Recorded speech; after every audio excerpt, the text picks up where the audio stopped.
kita cintai di surganya Allah yang penuh kenikmatan gitu. Nah, salah satu keniscayaan dalam kehidupan itu ada yang disebut dengan permasalahan.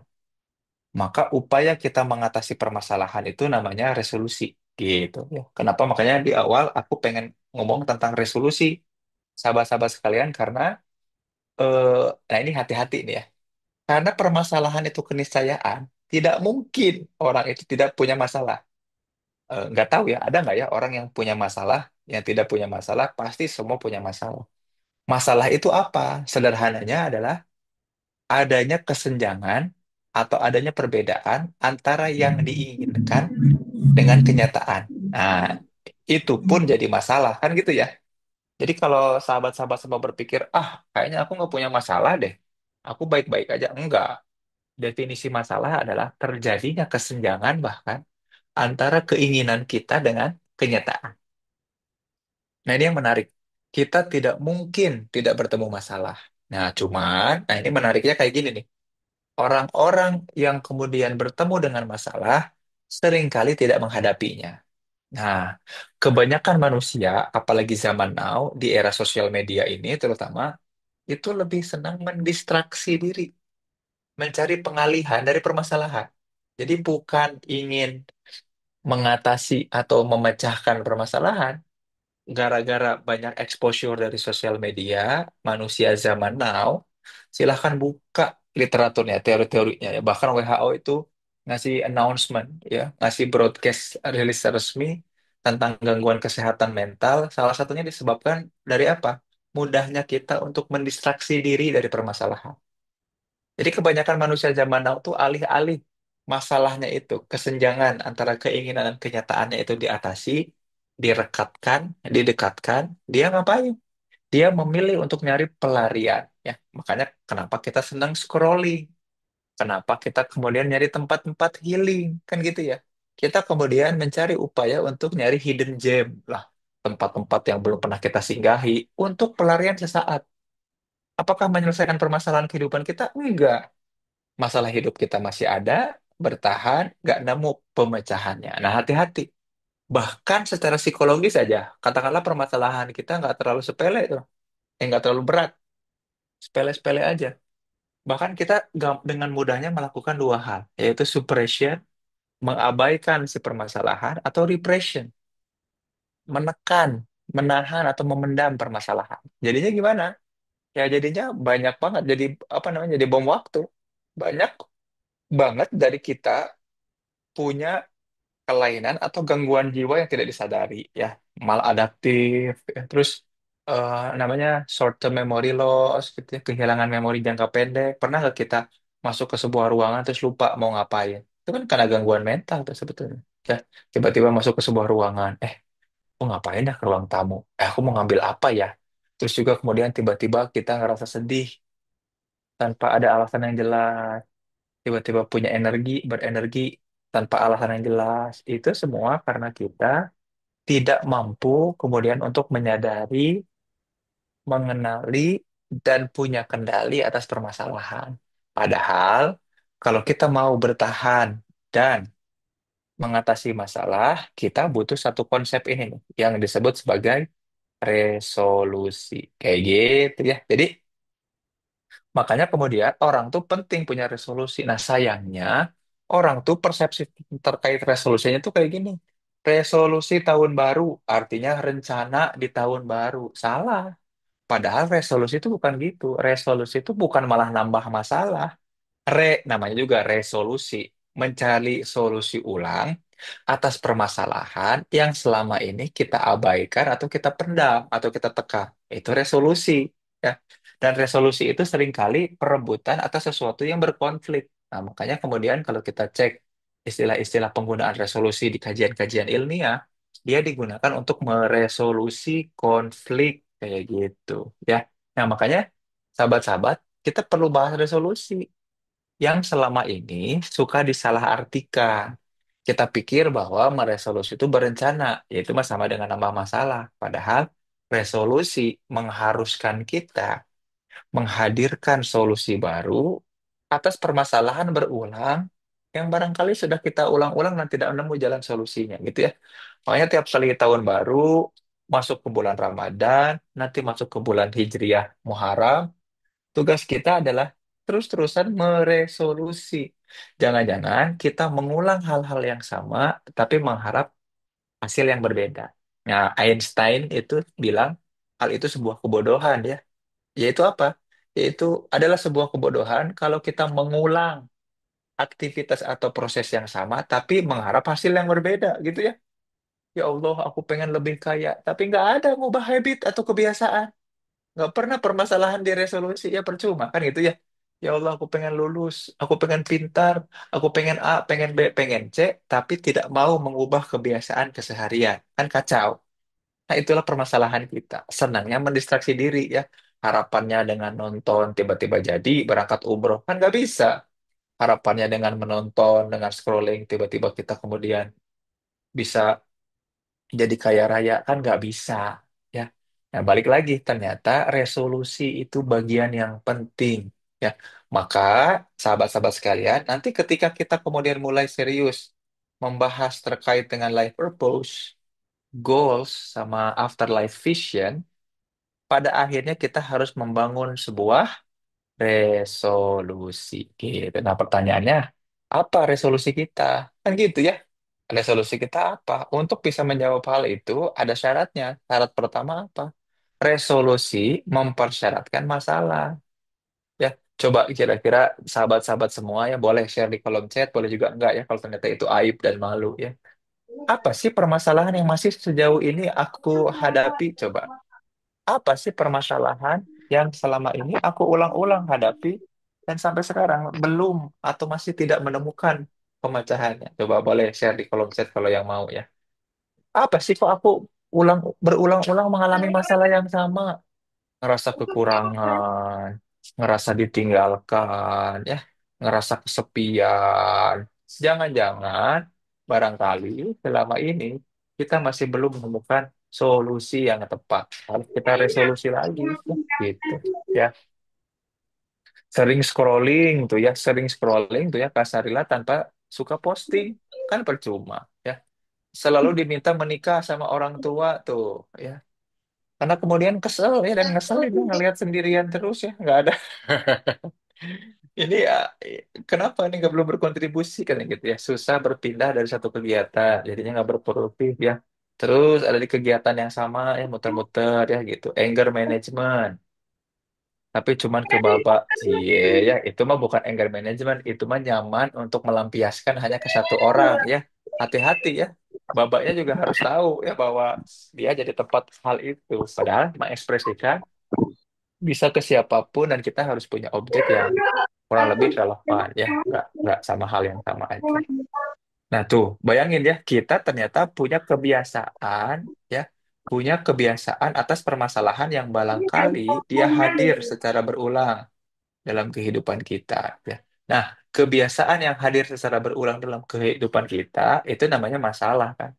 Pengennya apa, kenyataannya seperti apa. Nah, memang untuk membangun resolusi pasti mempersyaratkan masalah. Nah, dengan menyadari bahwa kita punya masalah kan sering ya, sahabat-sahabat semua sering kita bertemu bahkan diri kita juga kayak gitu ya. Orang-orang yang suka denial, yang nyangkal, aku kayaknya nggak punya masalah, aku asik-asik aja, aku baik-baik aja. Tapi di sisi lain mengeluh tentang bagaimana kehidupannya berjalan. Nah, itu yang mesti kita waspadai. Jangan-jangan kita belum serius untuk mencari dan membangun resolusi gitu ya sahabat-sahabat sekalian. Nah yang selanjutnya yang nomor dua nih, gara-gara membesarkan masalah, nah dari situlah kita kemudian perlu bisa mendefine, menjelaskan tentang tiga istilah ini. Ya, nah ini pengen aku ini agak agak panjang di bagian ini karena aku pengen kembali ngajak kita untuk meluruskan hal ini. Sahabat-sahabat semua, ada tiga istilah penting yang kita tuh sering ketukar bolak-balik dalam mendefinisikannya, sehingga seringkali salah dalam memahaminya, sehingga kesulitan dalam menjalaninya. Ya, kesalahan mendefinisikannya, membuat salah memahaminya, akhirnya kesulitan menjalani. Ya, ada tiga konsep yang berbeda, tapi seolah-olah sama. Yaitu apa? Destination, yang kedua goals, sama nanti purpose. Ya.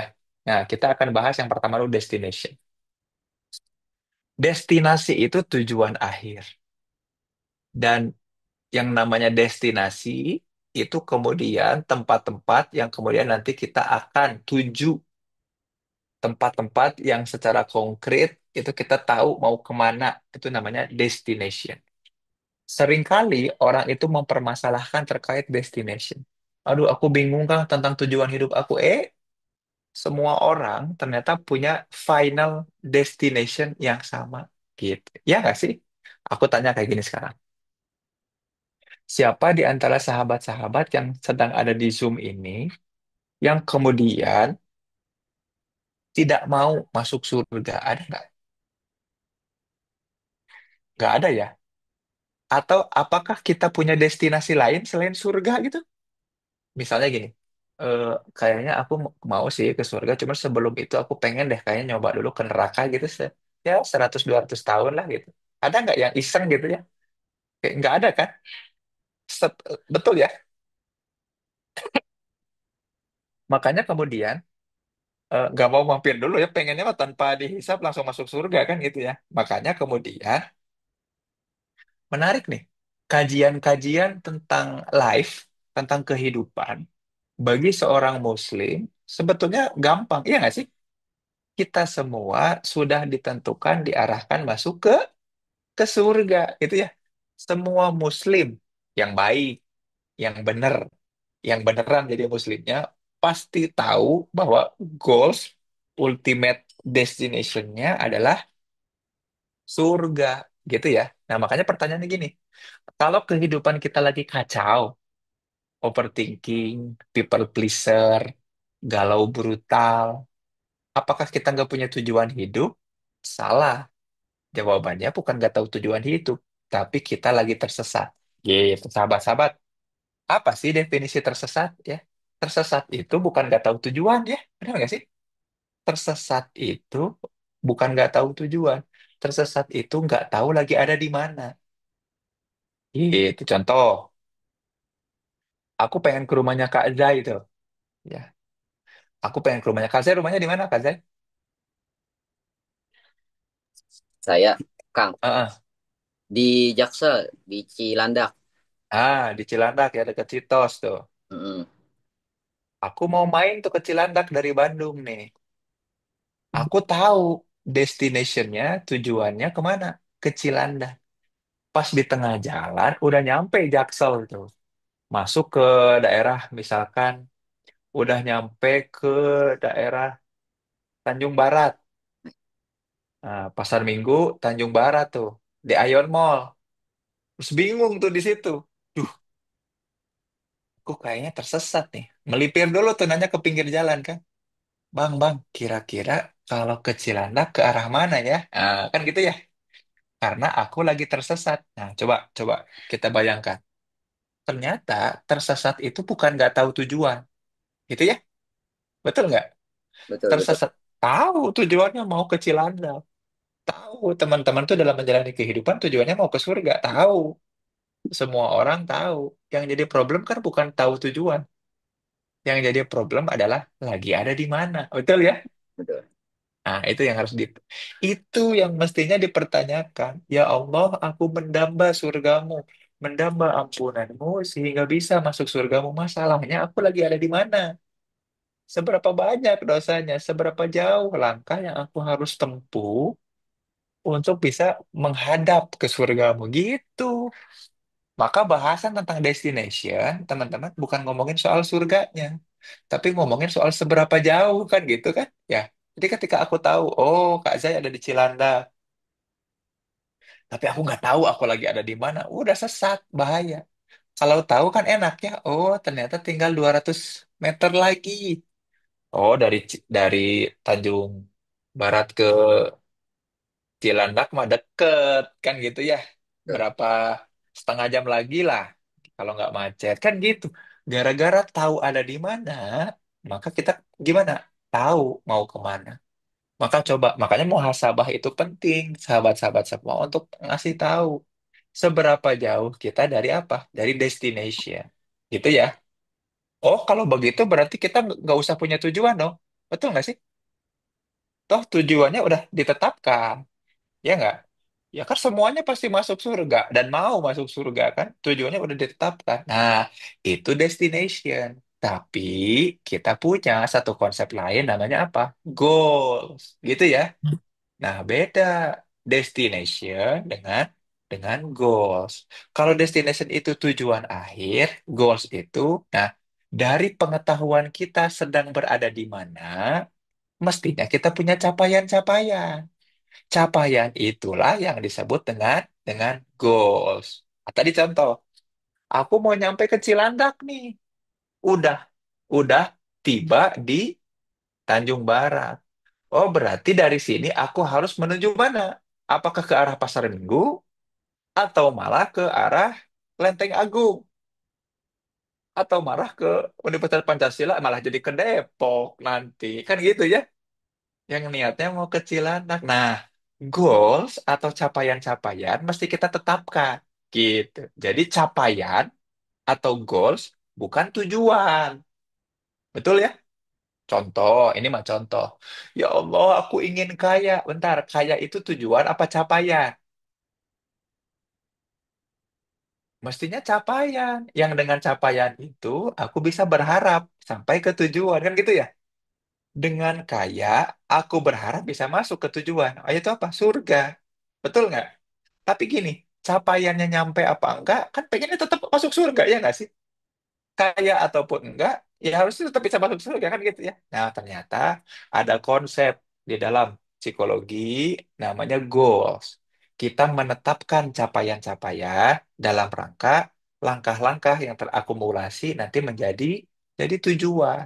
Gitu. Ada tokohnya banyak ya, Gary Latham, terus Locke ya orang orang Kanada tuh ya yang ternyata penting sahabat-sahabat kita punya capaian. Contoh, contoh aja kayak gini. Bulan Ramadan ini capaian bacaan kita seberapa jauh? Capaian apa? Itikaf kita, hafalan kita kan kita mesti punya capaian. Yang berharap dengan capaian-capaian itu kita bisa menetapkan tempat kita di surga. Kan gitu ya? Betul ya? Paham ya sampai sini ya?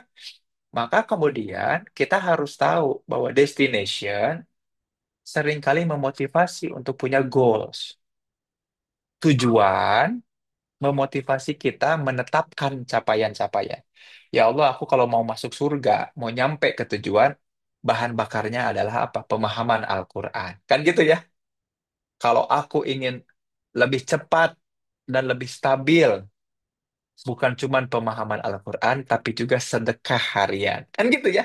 Itu capaian namanya. So, set the ceiling. Atur capaian-capaian, tetapan tingginya capaian. Makanya gini, yuk ah, kita gantungkan cita-cita kita dalam arti capaian kita setinggi langit, supaya kemudian apa? Supaya kalaupun nggak nyampe ke capaian, setidaknya kita jatuh di antara bintang-bintang kan gitu ya. Gantungkan citamu setinggi langit, kalaupun engkau jatuh, maka engkau akan jatuh di antara bintang-bintang. Jadi bukan berarti kita punya tujuan. Tujuan mah udah fix, surga.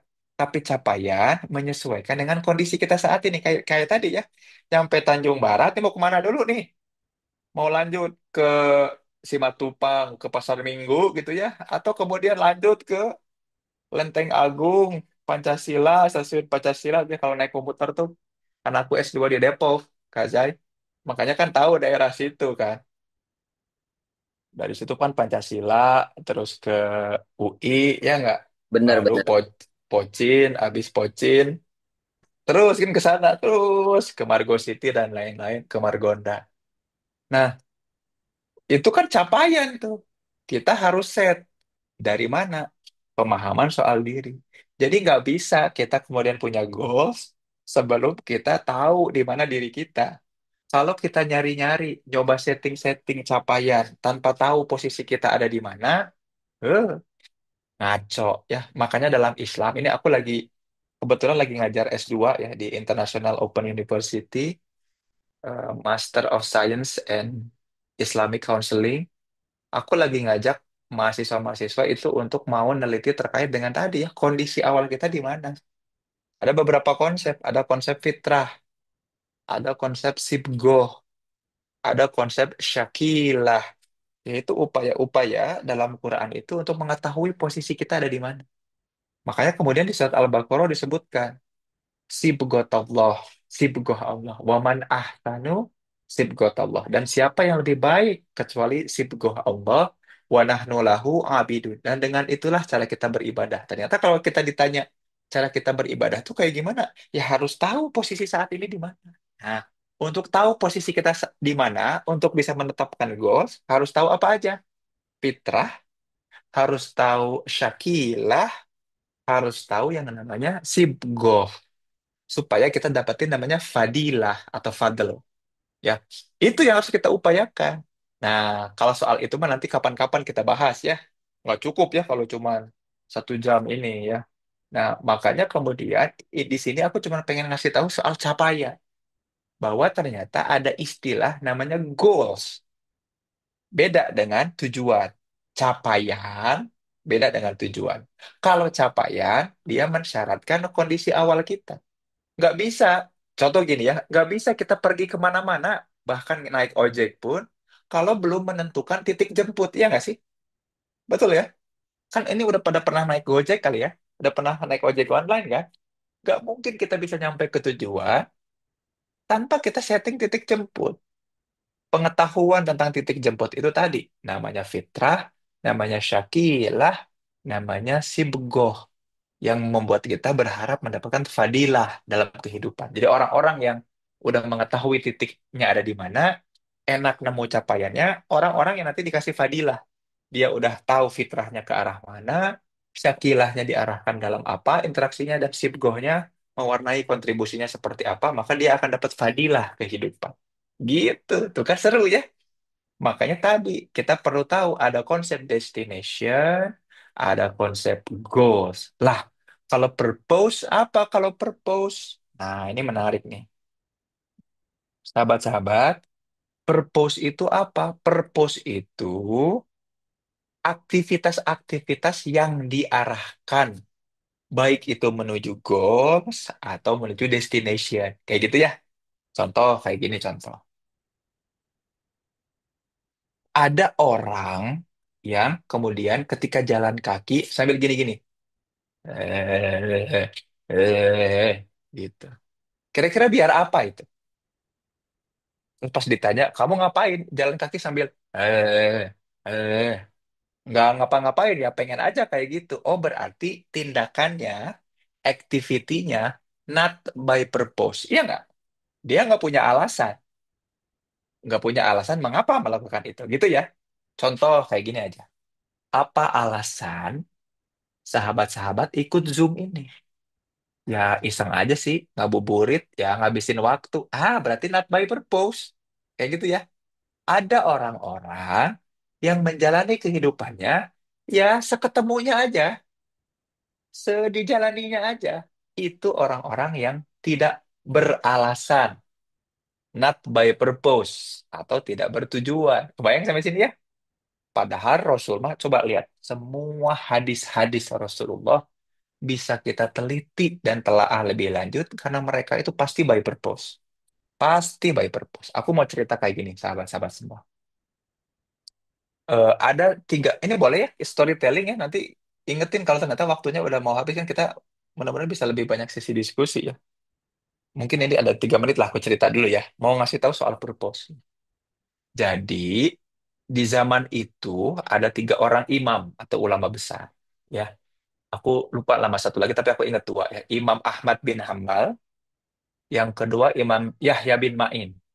Dua-duanya adalah imam pakar hadis yang kerjaannya keliling-keliling dunia untuk mencari untuk mengumpulkan, mencari dan memvalidasi apakah hadis ini sahih apa enggak kan gitu ya.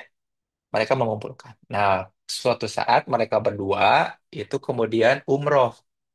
Nah, ketika nyampe di Mekah, mereka menemukan ada beberapa kumpulan-kumpulan orang membuat lingkaran untuk melakukan kajian. Nah, mereka mau ikutan, kepo ya, FOMO lah. fear of missing out, pengen tahu nih, aku pengen ngikut dong. Nah, ternyata ada sebuah liko, ada sebuah lingkaran yang kemudian banyak peminatnya, yang ikutannya banyak, lingkarannya besar dan lebar. Pas dilihat, kok yang ngisi masih muda, bahkan bukan masih muda, malah masih anak-anak. Nah, mereka kepo, ini kayaknya ulama hebat di sini nih. Gitu. Terus mereka ikutan, mereka duduk, dan si orang yang lagi jadi narasumber ini bercerita dengan luar biasa tentang hadis. Eh, Tergiurlah Imam Yahya bin Ma'in untuk ngasih pertanyaan. Kenapa ngasih pertanyaan? Karena kebetulan Imam Ahmad bin Hambal, tukang mengumpulkan riwayat hadisnya dalam bentuk fikih. Kalau Imam Yahya bin Ma'in itu spesialisasi melakukan validasi. Jadi benar nggak nih hadisnya? Bisa dipertanggungjawabkan kan gitu ya. Nah, dorongan untuk iseng nanya dan nguji si narasumber ini jadi tinggi. Maka Imam Yahya bin Ma'in kemudian nanya ke si narasumbernya itu. Duhai ulamanya orang Mekah, aku mau nanya ke kamu. Kamu pernah nggak dengar hadis Nabi yang sahih, tapi orang-orang belum bisa menjelaskannya? Kenapa hadis itu sahih? Kenapa Nabi eh, beralasan atau bertujuan menceritakan hadis itu? Terus orang ini nanya ke Imam Yahya, hadis apakah itu? Lalu Imam Yahya cerita, Nabi pernah berkata, biarlah burung dalam sangkarnya. Kira-kira apa makna dari hadis itu? Karena sepanjang pengetahuanku dan Imam Ahmad bin Hambal ini tidak pernah, belum pernah ada orang yang bisa menjelaskan dan mendefinisikan apa maksudnya. Apa tujuan dari Rasul itu kemudian bilang biarlah buruk dalam sangkarnya. Terus nanya balik si narasumber ini. Apa yang kira-kira Imam Ahmad bin Hambal nyatakan dalam kitabnya yang terkenal itu di Irak? Kata Imam Ahmad bin Hambal, aku menjelaskan bahwa yang dimaksud dari Nabi biarlah burung dalam sangkarnya itu supaya kita memelihara burung dengan baik. Jangan sampai kita kehilangan burung itu, terutama di malam hari. Jadi jangan biarkan burung itu lepas dari sarangnya. Gitu. Nah, kata orang ini bilang kayak gitu. Sesungguhnya itu bukan alasan, bukan purpose, bukan tujuan mengapa Rasul menyatakan kalimat itu. Jadi biarlah burung dalam sangkarnya. Sepengetahuan kami, orang-orang Mekah zaman dulu di Mekah, orang Quraisy itu senang sekali mengundi nasib lewat hal-hal tertentu. Ada yang senang mengundi nasibnya lewat panah. Artinya gimana? Kalau dia mau keluar rumah berdagang bepergian, karena orang Quraisy itu senang berpergian. Li'ilafi Quraisyin ila fihim rihlah, gitu ya. Orang-orang tuh suka berpergian. Nah, ada orang-orang yang kalau berpergian itu mengundi nasib dengan panah. Jadi kalau anak panahnya itu kemudian tepat sasaran, maka ini nasib baiknya. Kalau ini nasib baiknya, maka dia akan pergi berdagang keluar gitu. Kalau kemudian pas dia ngundi nasib, panahnya itu melenceng dari sasaran, mending di rumah aja, mending rebahan. Gitu.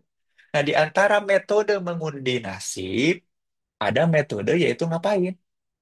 Metode mengeluarkan burung dari sarangnya. Gitu.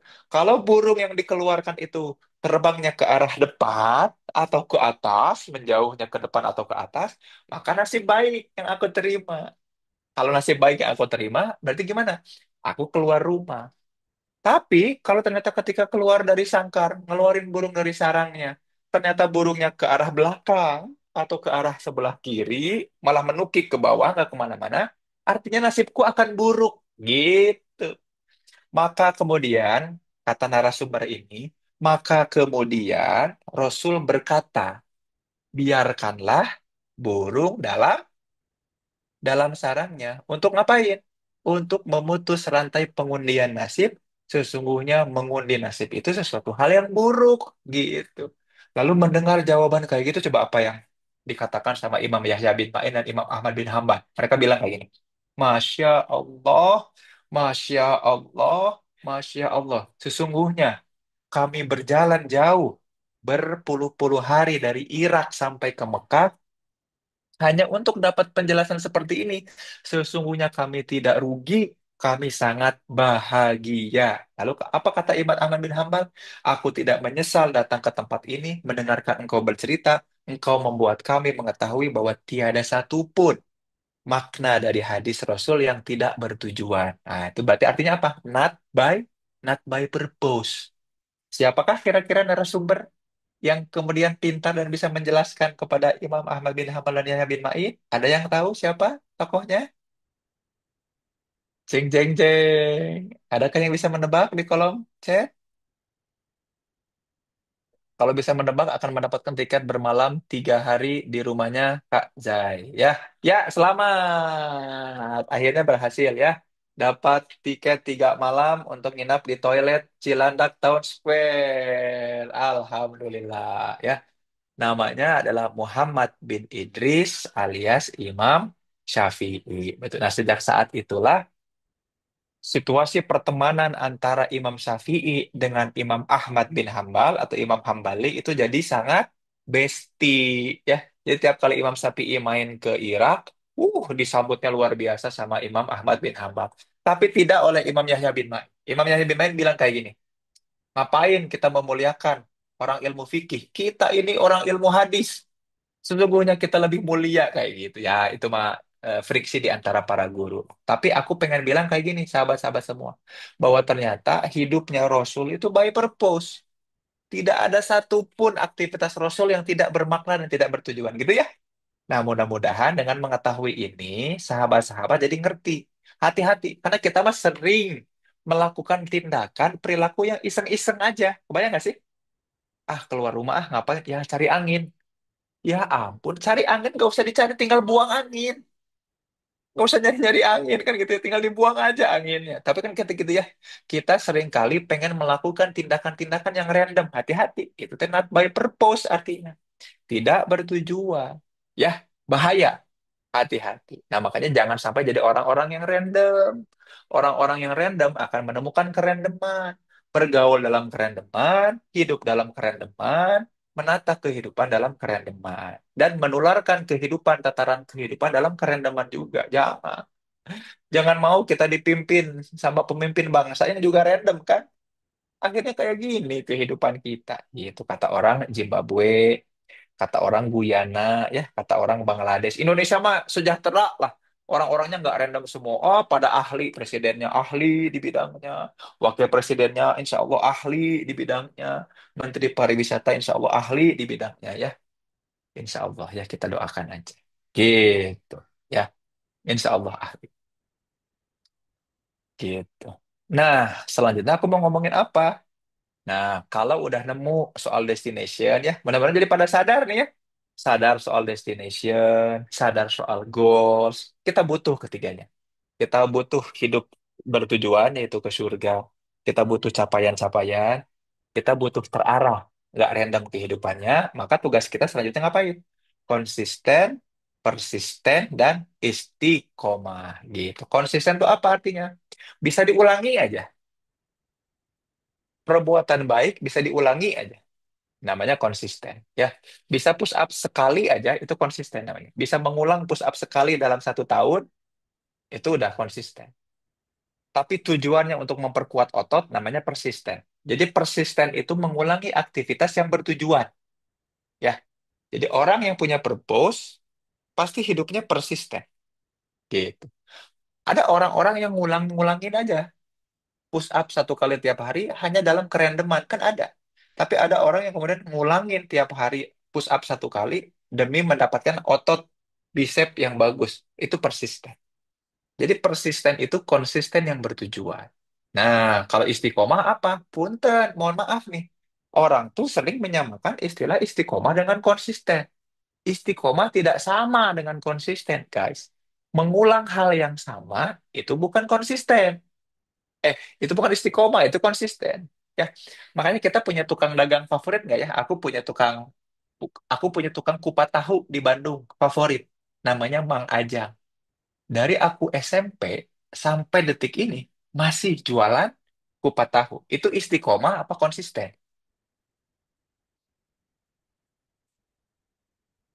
Teman-teman punya langganan tukang sayur. Namanya Mang Ajang. Semua terus sampai kita dari umur kita SMP sampai detik ini dia terus jualan sayur. Nggak pernah buka retail sayur, buka grosir sayur, jadi tengkulak sayur. Nggak punya. Dia tetap jualan sayur keliling. Dia konsisten apa istiqomah? Ya, konsisten. Karena kalau istiqomah mah apa coba sahabat-sahabat? Istiqomah mah di kajian-kajian ilmiahnya ada kata kunci yang namanya marginally improvement, pertambahan sedikit. Jadi nggak boleh kita konsisten tuh nggak boleh. Islam mah ngajarin istiqomah, ada pertumbuhan atau pertambahan sedikit.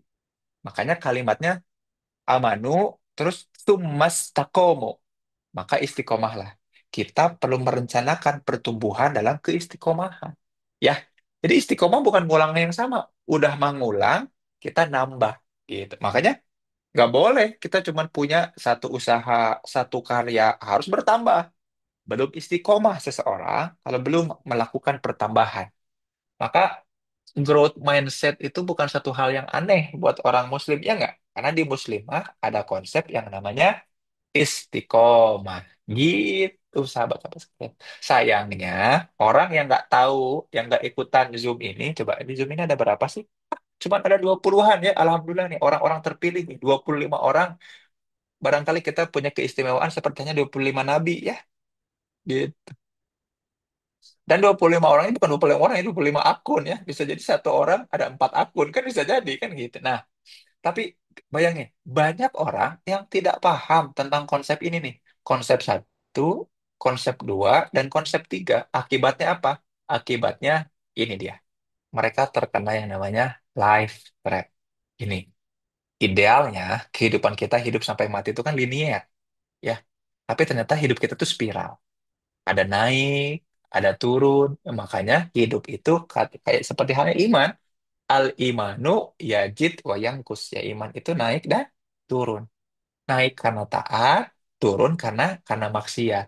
Ketidakpahaman kita soal destination, goals, dan purpose membuat hidup kita tanpa visi, tanpa gambaran kehidupan yang jelas. Apalagi jauh dari Quran, apalagi jauh dari hadis. Nggak pernah baca sirah, tarikh, ya. Belum pernah tuh buka tafsir Ibnu Hisham, Sama'il al-Muhammadiyah. Nggak pernah serius belajar itu. Aduh, sayang sekali. Maka kita akan jadi orang-orang yang tadi udah nyampe Tanjung Barat, nggak tahu arah ke Cilandak gitu ya. Udah hidup di dunia, bingung. Pas di akhirat nanti mau kemana? Ya pilihannya kan cuma surga atau neraka, kan gitu ya. Dapat syafaat apa enggak? Nah, mudah-mudahan kita jangan sampai jadi orang-orang yang kemudian seperti itu. Gitu. Itu sih barangkali yang bisa disampaikan. Sisanya barangkali kita diskusi karena aku juga bakal ada acara lain ya. Mudah-mudahan kita bisa berpindah ke barangkali juga ya di antara sahabat-sahabat semua ada yang mulai mempersiapkan untuk takjil ya, masak dan lain-lain. Nah, barangkali tapi sebelum itu mungkin aku kembalikan dulu ke Kak Zai ya. Barangkali ada yang mau disampaikan, ditanyakan, dikomentari silahkan. Allahu a'lam. Oke, terima kasih Kang Zain atas pemaparan materinya yang luar biasa ya, teman-teman semuanya. Jadi tadi penjelasannya terkait dengan tiga konsep tuh udah dijelasin sama Kang Zain. Di mana yang pertama itu ada tentang resolusi, terus destination, goals and purpose, sama konsisten, persisten dan istiqomah. Jujur juga Zai sendiri baru tahu tuh tentang resolusi itu. Kan biasanya orang resolusi menganggapnya resolusi kamu apa di tahun baru gitu, resolusi kamu apa di ini. Jadi jawabnya ya udah kayak tujuan aja gitu. Padahal yang sejatinya itu kayak apa ya, menghadirkan solusi atas masalah yang tidak ada habisnya gitu atau tidak terselesaikan di masa lalu gitu. Terus juga tentang purpose gitu, itu sangat menarik di mana ada quotes yang menarik gitu. Jadi tidak ada pohon yang kuat tanpa akar yang menghujam di dalam bawah tanah gitu. Jadi ya benar, purpose itu kan dari dalam diri tuh, baru nanti masuk ke misi-misinya, ke tujuan, ke goalsnya tuh. Jadi goalsnya itu untuk menunjang ataupun mencapai dari awal gitu, tujuan kita apa di awal gitu. Jadi Masya Allah banyak terima kasih Kang Zen. Terus kita langsung nih kita masuk ke sesi diskusi gitu, tanya jawab. Kita akan seputar tanya jawab. Boleh untuk Bapak, Ibu, teman-teman, sahabat semuanya dipersilakan mau by raise hand ataupun by kolom chat juga boleh, nanti saya bacakan. Boleh. Oke, ini kayaknya udah langsung nih Kak Syarila nih. Kak Syarila mau bertanya, boleh, untuk kalau misalkan mau bertanya boleh diperkenalkan dirinya. Langsung aktifkan aja mikrofonnya dan ajukan pertanyaan. Boleh dipersilakan Kak Syarila. Baik, terima kasih Kak Zai. Dan sebelumnya terima kasih banyak kepada Kang Zen Permana atas materinya. Sebelumnya saya mau cerita dulu kalau misalkan saya tuh udah ngikutin video Kang Zen Permana dari tahun 2021 di YouTube. Terima kasih banyak Kang udah buat videonya dan saya juga pernah konsultasi juga di Sintesa. Sangat membantu. Alhamdulillah. Nah, yang mau saya tanyain terkait materi hari ini itu tadi terkait purpose. Nah, terkait destination, goals, and purpose. Itu kan tadi Kang Zen bilang kita tuh harus tahu di mana posisi kita. Nanti kalau misalnya kita nggak tahu tuh bingung juga. Saya khawatirnya salah ke depannya gitu.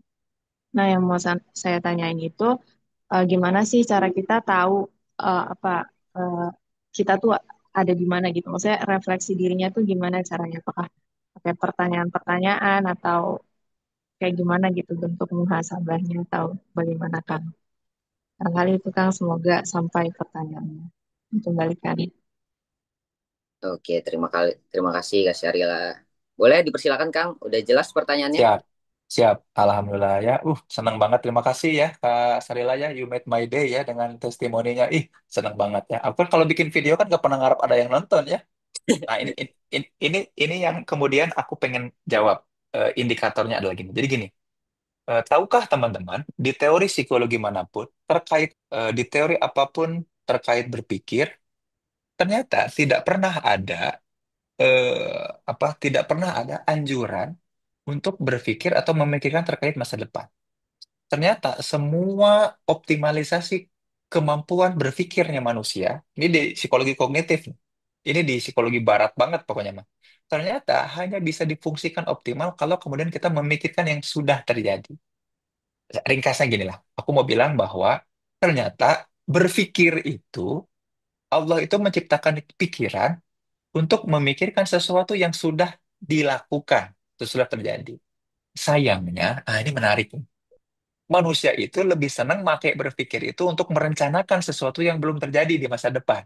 Kayak gitu ya. Arahnya kemana nih jawaban ini? Arahnya aku mau bilang kayak gini.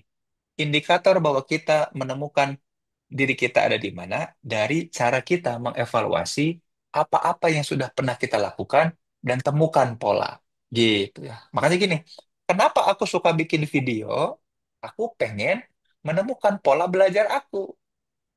Apa insight yang aku dapat dari selama ini aku belajar? Apa insight yang aku dapat dari selama ini aku berinteraksi dan nge-counseling orang?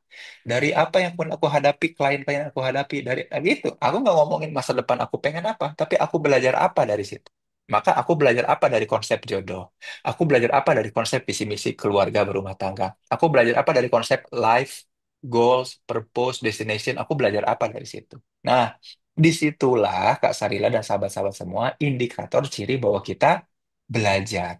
Nah, terutama gini, kalau di Quran mah spesifik lagi, kita akan makin tahu posisi kita di mana kalau kita sering melibatkan Allah di situ. Ada Allah dilibatkan di situ. Maka coba evaluasi. Hari ini aku ngapain aja ya? Ada pola apa ya? Oh, aku tuh suka bantu ini loh. Oh, aku ternyata punya skill di situ loh. Oh, aku punya minat di situ loh. Gitu. Sebenarnya nanti ada toolsnya sih. Udah aku bikin sebetulnya di buku aku yang namanya Saatnya Curhat dan Mengungkap Diri, itu udah aku detailkan di situ sebetulnya soal pencarian diri itu. Cuman prinsipnya dari situ. Ternyata cara kita memikirkan sesuatu itu upaya kita untuk bisa mengenal diri kita. Makanya Allah sampaikan wala takunu kalladzina nasullaha fa'ansahum anfusahum. Jadi janganlah kita jadi orang-orang yang lupa sama Allah, lupa melibatkan Allah. Fa'ansahum akan dibikin lupa kita anfusahum sama diri kita sendiri. Coba bayangin. Orang-orang yang tersesat, ya ulaika humul fasikun. Orang fasik itu orang-orang yang tersesat. Orang yang tersesat itu ada orang yang tadi nggak diajak kenal sama dirinya, nggak tahu dia ada di mana. Maka saranku kayak gini, tiap kali kita ada momen muhasabah, nih bulan Ramadan, itikaf bareng, tiap sebelum tidur, coba cek, aku punya pola perilaku baru apa? Gimana caranya kalau kita pengen lebih baik, berbuat baik, pola apa yang harus dirubah? Kebiasaan apa yang harus aku ganti? Kayak gitu Kak Sarila. Ya, jadi jangan tiba-tiba merencanakan, ya Allah, aku tahun depan pengen umroh bentar. Kalau pengen umroh tahun depan, maka pola apa yang membuat aku aman keuangannya saat ini? Pola kebiasaan apa yang membuat aku sanggup berjalan bolak-balik haram apa kan kayak gitu ya. Itu dulu mestinya. Makin sanggup, maka makin bisa mendapatkan apapun yang kita inginkan. Walau alam jawab ya, benar-benar menjawab ya. Astagfirullah. Masya Allah. Terima kasih Kang Zain atas jawabannya. Mungkin Bapak, Ibu, dan sahabat semuanya ada lagi yang mau bertanya? Oke,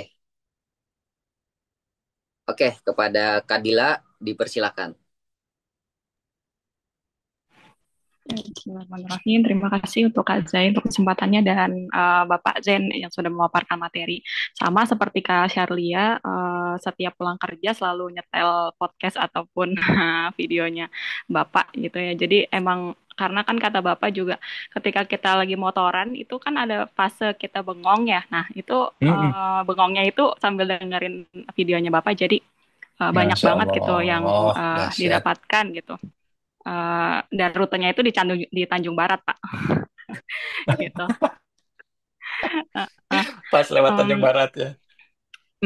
dari Jagakarsa. Nah, jadi yang mau aku Wah. tanyain itu ketika kita sudah mempunyai gambaran gitu terkait afterlife kita terkhusus apalagi Hmm. sudah memperdalami tentang ini ya dunia barzah gitu ya, the other side of Hmm. our dimension Ya, ya. di saat ini. Nah, terus ada fase di mana kayak apakah gue bisa nyampe ke sana dengan keadaan dan kondisi yang baik gitu dan Cakep. salah satu tujuannya adalah ridhonya Allah gitu kan ya Pak. Nah, Yes. eh, dan tadi juga kata Bapak harus menemukan pola untuk kita sampai ke sana. Nah, pola Hmm. yang sudah aku coba terapkan itu adalah gabung ke komunitas dan mengikuti Hmm. kegiatan-kegiatan di sana seperti itu terkhusus Hmm. komunitas dakwah gitu ya Pak. Nah, tapi Hmm. ada fase di mana kayak bener gak sih apa yang udah gue lakuin gitu? Apa cuman ini Pasti. cuma sekedar ego aja, Hmm. tapi di sisi lain orang-orang sekitar tuh belum sampai ke pemahaman yang aku pahamkan, yang aku pahami saat ini gitu. Jadi Ya, betul, betul. kayak aku takutnya egois gitu dengan apa yang sudah Allah kasih ilmunya ke aku. Jadi itu seperti Mantap. apa Pak? Nuhun. Ya, wih, luar biasa pertanyaannya keren. Oh, aku lupa nih masuk, aku lupa share si slide ini bentar ya. Memang tadi ya kata Kak Zai itu bagus banget tuh. Aku sampai tadi bilang cakep gitu. Gimana tadi? Buah yang apa? Pohon yang gimana? Ada coba ulangi lagi. Oh, yang tentang pohon yang kuat ya tadi ya, Kang? Iya, betul. Gimana? Oh, jadi tidak ada pohon yang kuat tanpa akar yang menghujam dalam di bawah tanah. Ah, cakep. Ya, Cak. karena yang menghujam itu adalah diri, Kadila. Diri ya. Nah, aku mau berfokus ke sini dulu. Statement pertama betul banget. Kita tahu bahwa kehidupan afterlife kita panjang banget. Tapi ternyata di Quran itu tugas kita yang konkret banyak sih ngomongin soal afterlife itu sebagai peringatan sebetulnya sama kabar gembira kan. Tapi ketika ngomongin soal solusi konkret atas apa yang perlu dipersiapkan di afterlife itu sebelum surat Al-Hasyr yang tadi 18, 19 jadi 18-nya. Eh ya ayyuhalladzina amanu wattaqullah wal tanzur nafsum ma qaddamat ligot gitu ya. Hai orang-orang yang beriman, bertakwalah kepada Allah. Dalam tafsirnya macam-macam. Kalau kita pakai tafsir Ibnu Katsir tuh simpelnya bertakwa itu berhati-hatilah dalam berperilaku. Ah, gitu ya. Konkretnya nih ya kalau kata tafsir Ibnu Katsir. Wattaqullah. Nah, ini yang menarik nih. Wal tanzur nafsum ma qaddamat ligot.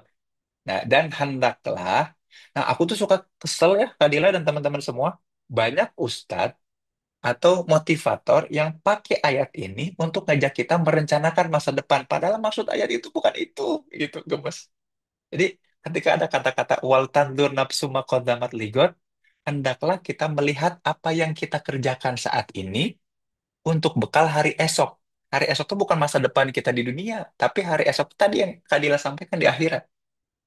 Jadi bukan untuk merencanakan masa depan, tapi gini, Allah itu teknis banget, nyuruh Rasul melakukan itu. Ngapain? Coba lihat apa yang aku lakukan saat ini. Kapan saat ini tuh? Here and now, sekarang. Apakah, kalau dalam bahasa Sunda mah, pisurgaeun moal. Gitu ya. Ini tuh akan jadi berbuah surga apa enggak nih apa yang aku lakukan saat ini? Kayak gitu loh. Jadi kalau tadi alam apa yaumil hisab, yaumil mizan, yaumil barzah, telaga kautsar itu kan banyak tuh proses-prosesnya tuh ya. Tapi ternyata semua itu detail teknisnya diapain di ayat itu. Wal tanzur nafsum ma qaddamat ligot. Hendaklah diri-diri ini ngelihat apa yang dilakukan saat ini. Here and now. Termasuk ini nih, termasuk kayak gini. Ini aku kalau ngezoom kayak begini itu nanti dapat hisab apa ya? Kayak gitu loh. Sesederhana itu ternyata. Kita diajak untuk jadi metode introspeksi muhasabah. Ih, di psikologi itu metode introspeksi itu kayak gitu ternyata. Wal tanzur nafsu maqaddamat ligot. Cek yang dilakukan saat ini itu akan dapat buah apa nanti di hari esok. Bukan esok di dunia, tapi esok di akhirat. Nah, maka betul, aku setuju. Kalau ternyata Kak Dila dengan motivasi itu, sekarang akhirnya si diri ini makin dikuat. Aku akan memperkuat diri aku. Wih, keren. Tapi kan masalahnya kan gitu ya. Tapi masalahnya relasi di sekitar aku, terutama komunitas di sekitar aku, belum tentu paham yang aku alami. Cie, mungkin belum nyampe otaknya kayak aku gitu. Belum sesoleh aku gitu ya. Aku sering mikir kayak gitu kalau dalam dalam satu dalam kefuturan gitu ya. Iya, kok komunitas kayak gini-gini amat. Nah, ini aku mau cerita nih ke Kak Dila nih yang mumpung lagi semangat dalam berdakwah dan memperbaiki diri. Senang banget. Tapi ternyata aku perlu punya yang namanya peta dakwah, Kak Dila dan teman-teman semua. Ketika ngomongin soal peta dakwah, Allah itu kemudian memerintahkan Rasul dalam ayat yang sangat eksplisit jelas. Jelas. Apa itu ayatnya? Wanzir ashirataka. Ya, surat Asy-Syu'ara ayat 214. Wanzir ashirataka akrobin. Berilah peringatan atau kabar siapa orang-orang yang terdekatmu terlebih dahulu. Jadi peta dakwah itu Kadila dan teman-teman semua ternyata nggak bisa tiba-tiba ke sini nih Kadila, nggak bisa tiba-tiba komunitas. Kalau tiba-tiba ke komunitas, Kak Dila, aku siapapun kita akan capek dan lelah, bener, serius, asli, pasti capek dan lelah. Maka siapa terlebih dahulu yang harus kita approach adalah strong ties. Orang yang kenal langsung, terutama orang yang bertukar darah sama kita. Siapa? Keluarga. Kalau orang-orang di sekitar kita, Kadila, masih nyinyir sama apa yang kita lakukan, boro-boro komunitas, gitu ya. Dan ternyata aku nemunya pola kayak gitu. Jadi gini, aku sekarang lagi jadi pembina beberapa komunitas di Bandung, komunitas dakwah pemuda. Mulai dari yang gede, yang budgetnya tinggi, sampai yang masih baru mulai. Aku ngebimbing mereka. Apa coba? Dan aku nemu pola yang sama. Tiap kali mereka menemukan mentok dalam inovasi, komunikasi, terkait dengan dakwah di komunitas, pasti selalu ada permasalahan di strong ties. Gitu. Ternyata keluarganya belum benar-benar bisa buy in, belum benar-benar bisa log in. Walaupun sama-sama muslim ya, tapi lu tuh ngapain sih? Jadi bayangin ada keluarganya Kak Dila yang bilang kayak gini, dia ngapain sih? Sok-sok dakwain orang, sok-sok bener, sok-sok suci. Itu tuh kan, berarti tandanya aku di orang-orang terdekat aja masih dipertanyakan gitu loh. Bayangin, paham ya? Jadi ternyata ada metodenya, ada medianya, dan ada tahapannya. Jadi kalau kita tadi langsung loncat ke komunitas, bergabungnya oke ya sebagai penguat dan lain-lain. Tapi ternyata pola mekanisme growth-nya nggak bisa tiba-tiba loncat, Kak Dila dan teman-teman semua. Dia bertahap. Dan tadi surat sahabat-sahabat boleh dicek ya, Asy-Syu'ara ayat 214, 215, tafsir-tafsirnya tuh bahas soal bagaimana peta dakwah, bagaimana Allah ngajarin Rasul melakukan peta dakwah. Makanya dari situ Darun Nadwa, Darul Arkom, gara-gara diajarin oleh Allah, dia malaikat Jibril melakukan proses pemetaan dakwah. Nggak bisa tiba-tiba ke komunitas, nggak bisa community development, tapi mulai dari lingkungan keluarga. Mereka bisa buy in dan log in, Bismillah, insya Allah. Tapi kurang lebih seperti itu proses bertumbuhnya, Adil ya. Mudah-mudahan istiqomah ya, terus bertumbuh di situ. Barakallah ya. Izin boleh kasih tanggapan, Kak? Boleh, boleh, boleh. Iya Kang Unan. Sebetulnya juga jump in ke komunitas ini makan waktu 9 tahun kali ya dari awal aku relearning Islam lagi gitu. Jadi udah sempat masuk, terus goyah lagi, tenggelam lagi, terus balik lagi kayak gitu. Cuma Memang struggle-nya sih lagi-lagi memang di keluarga gitu dan dengan bantuan salah satunya dari materinya Bapak gitu jadi uh, ke tangkep nih oh ada aha momennya gitu ya emang harus dibenerin lagi gitu Hmm. jadi terima kasih ya Pak. Siap. Sama-sama ya. Kak Dila dan teman-teman semuanya kalau tahu cerita tentang peta dakwah itu, kisahnya itu kemudian setelah ayat itu turun, beberapa saat kemudian mulai tantangan dan dukungan dari Hamzah bin Abdul Muthalib. Kisahnya so sweet banget. Itu luar biasa lah.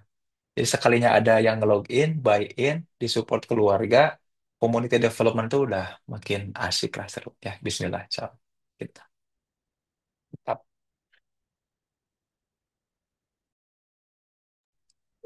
Oke, terima kasih Kang Zen dan Kak Adila telah jadi belajar juga nih kami sebagai pendengar gitu. Terus ada yang nanya nih di kolom chat dari Kasal Sabila. Izin saya bacakan Kang Zen. Jadi beliau bertanya, Afwan mau Ya. tanya Kang, bagaimana caranya saya bisa memastikan bahwa hidup saya memiliki dampak positif bagi orang lain? Itu kata Kasal Sabila. Mm-mm. Eh, yang menurut aku sih tadi ya, mendingan yang diri dulu aja dulu. Jadi, eh, apa sih dampak positif buat aku dari melakukan sesuatu? Karena gini, Kak Salsa dan teman-teman semua ya, sekarang itu lagi rame, bahkan jadi dibikin lagu sama siapa, Gusti dan Raisa ya. Namanya apa? It's okay not to be okay ya. Ada lirik awalnya tuh katanya gini, kita tuh cenderung jadi chronic overthinker sama people pleaser. Kan gitu ya. Si people pleaser tuh gara-gara apa coba?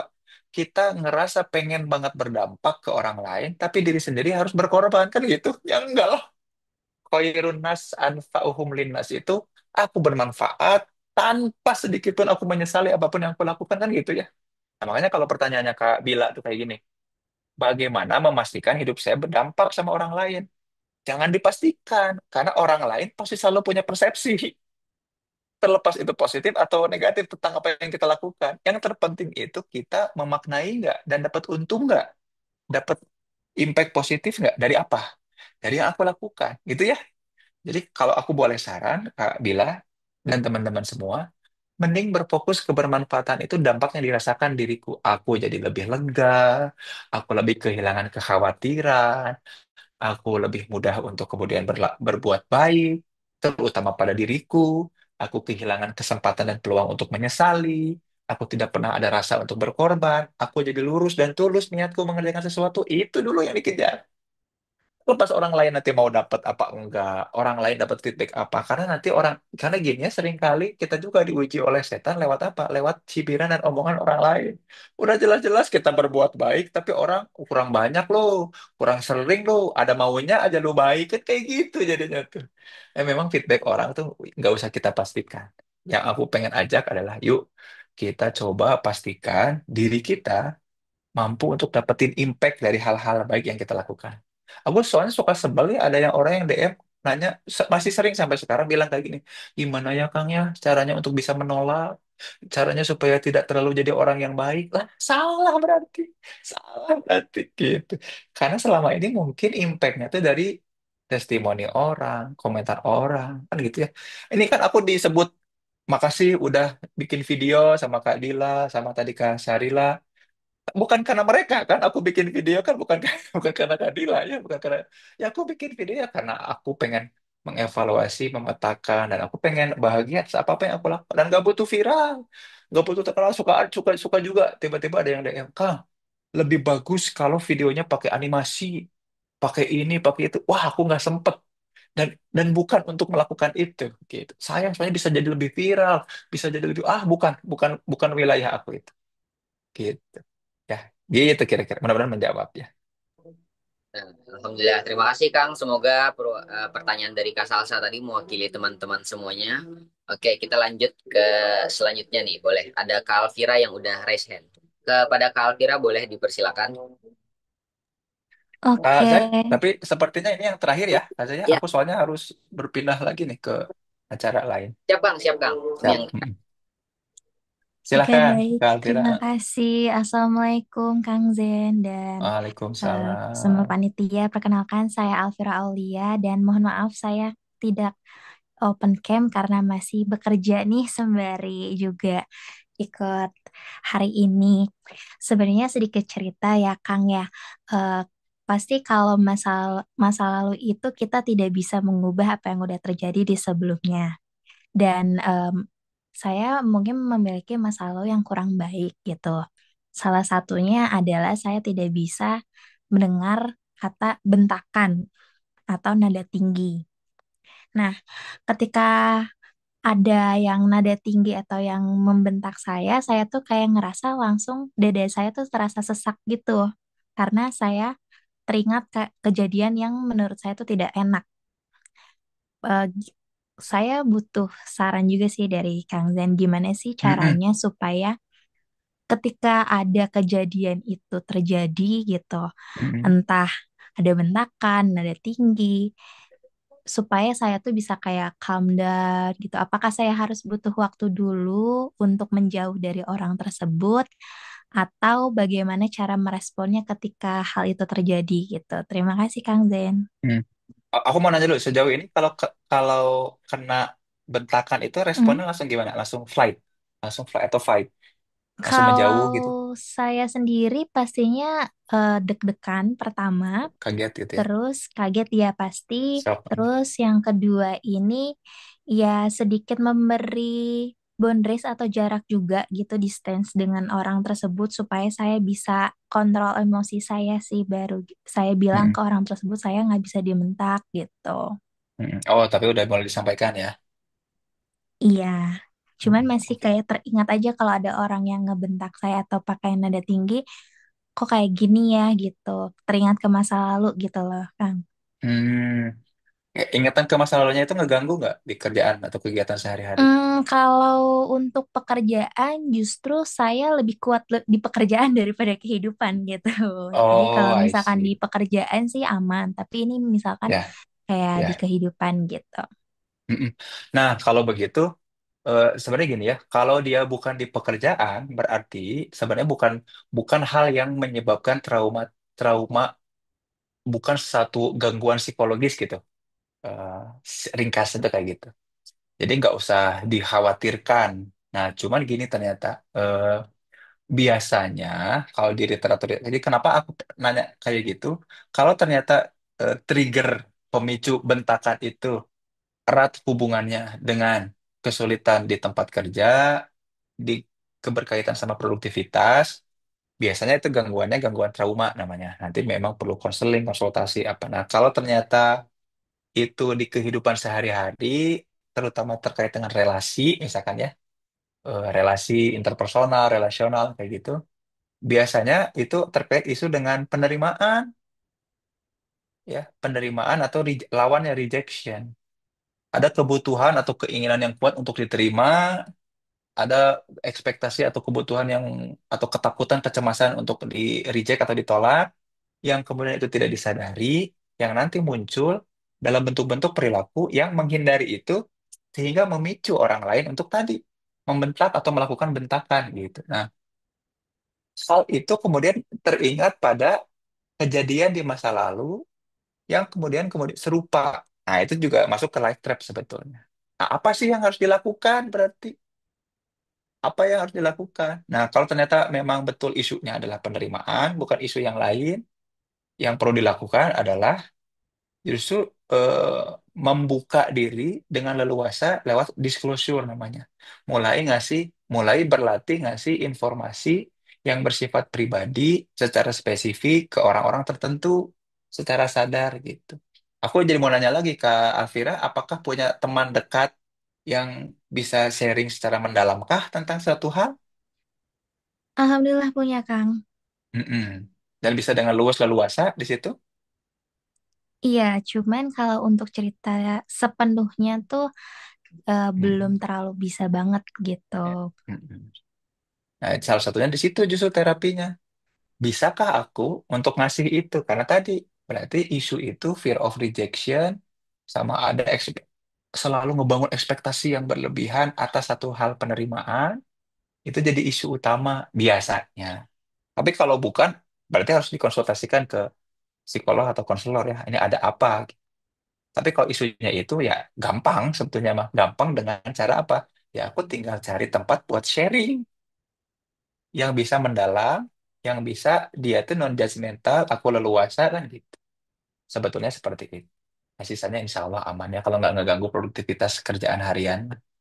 Biasanya nggak aman, bukan gangguan yang perlu nanti obat lah, perlu terapi lebih dalam, konselingnya juga paling cuma satu sesi, nggak manjang kayak gitu.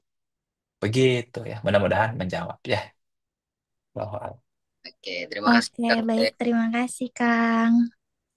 Oke, terima kasih dan kepada sahabat-sahabat semuanya, Bapak Ibu, selesai sudah sesi tanya jawabnya. Semoga pertanyaan dan jawaban yang telah dijawab oleh narasumber tadi bisa mewakili daripada Bapak, Ibu dan rekan-rekan yang lain. Jadi, alhamdulillah sekali. Sekali lagi saya mewakili peserta yang lain mengucapkan terima kasih kepada Kang Zen atas pemaparan materi yang sangat bermanfaat. Semoga ini juga bisa menjadi ladang amal untuk Kang Zen dan menjadi bekal bagi Bapak, Ibu, rekan-rekan, sahabat semuanya yang hadir pada hari ini dalam belajar gitu tentang quarter life crisis, tentang pengembangan diri atau psikologi lah.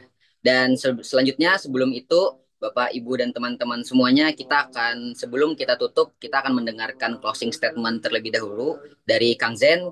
Kepada Kang Zen, waktu yang bahagia ini saya persilakan.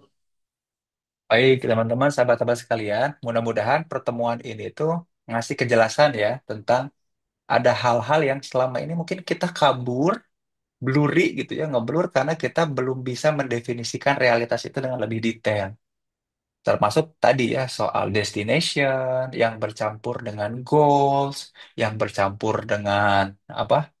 Eh apa ya? Kok jadi mentok tadi?